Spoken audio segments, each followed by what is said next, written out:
সকাল সকাল ঘুম থেকে উঠে সবার আগে যেটা করতে হয় সেটা হচ্ছে আমার মেয়ের খাবার বসায় দিতে হয়।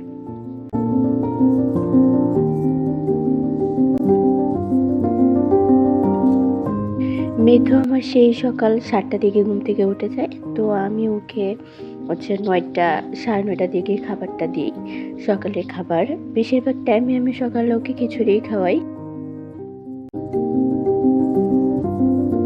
আমি চেষ্টা করি যে ওর মিলগুলা ও যতবারই খাবার খায় আমি নিজ হাতে তৈরি করে দেওয়ার জন্য, এবং যখন যেটা খায় তখন সেটা তৈরি করে দিই।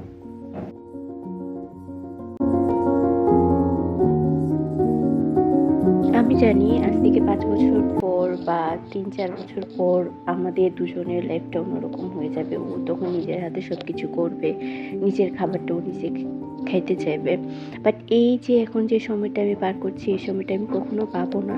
তো যেই সময়টা আমি পেয়েছি এই সময়টা আমি পুরোদমে এনজয় করতে চাই। এই সময়টা আমি আমার মেয়ের দিকে 100% ফোকাস রাখতে চাই। আমার অন্য কোনো কিছু দরকার নেই। আমার ফার্স্ট আমার মেয়ে।